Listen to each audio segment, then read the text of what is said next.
Espagne และ Canada ទីមួយមិញអាឡម៉ង់មានបញ្ញាបត្រណាអង់គ្លេសដល់ប្រកែដែរប៉ូទុយហ្គាល់នេះមានតែបាក់ឌុបបានអង់គ្លេសមិននិយាយស្ដាប់គ្នាបានអត់ត្រូវការប្រឡង IELTS ទេអានេះមានតែ diploma បានហើយមិនចេះភាសាក៏បានដែរព្រោះ Espagne មានតែចេះទេត្រង់នោះគេបរៀនថែមបាទនេះ degree language អត់ត្រូវការទេ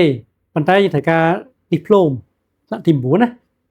មានលុយនេះ 30,000 euro នេះបានធ្ងន់ណាចាំបានបងស្រីនោះគាត់នៅអេស្ប៉ាញដែរខ្ញុំប្រាប់គាត់ថាបងមកបានណាចាយលុយចេះមានលុយណាចាយអត់លុយចាយឲ្យទៅទេនេះ 30,000 euro ចង់ទៅបានអត់មានលុយក្នុងកង 30,000 euro អត់លក្ខខណ្ឌគេ diploma 30,000 euro ប្រហែលជាង 30,000 ដុល្លារបាទដល់មានអាហ្នឹងគាត់ថាល្អដែរកងនេះកងនៅខ្មែរយើងបើប្រឡំគេប្រឡំឲ្យស្រួលណាខ្ចីលុយគេប្រគ្រប់គេមើលតាមមើលអាហ្នឹងទៀតណាបើគេមើលបានក៏អាចធ្លាក់ណាហ្នឹងបើថាចង់រៀបចំប្រឡំអាហ្នឹងចៃគ្នាស្រួលពេលលុយម្ដងតិចតែយើងក៏មិនគួរអត់ដែរណា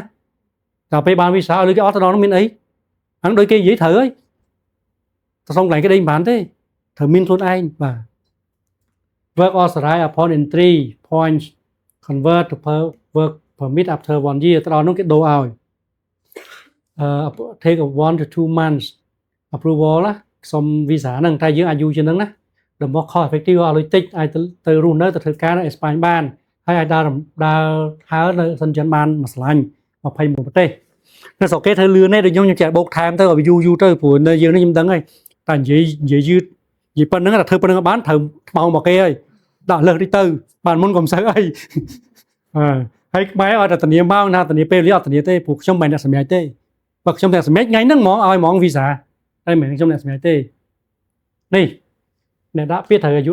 18 Junior High School ហ្នឹង diploma ហើយទី9អត់មានកំណត់អាយុលើនឹងទេប៉ុន្តែលើកទឹកចិត្តឲ្យក្រុម5ព្រោះទៅត្រូវធ្វើការមែនទេលើ5វាអាចពិបាកគេអត់យកបាទតែច្បាប់អត់មានហាមឃាត់ទេអត់មានបាត់ល្មើសនឹងបែរនិយាយទេយើងគ្មានទេបាទប្រភពលុយ flexible បត់បែនបានអាលុយ 30,000 យើងគេបត់បែនបានបត់បែនហ្នឹងដូចនិយាយថាចេះកុំឲ្យចាំដល់ចិត្តដល់ថ្ងៃដាក់បានដាក់ 30,000 មកហ្មងបើថាចង់ប្រឡងគេមកម្ដងតិចមកឬក៏ដាក់តកងយើងដាក់ផ្សេងទៅ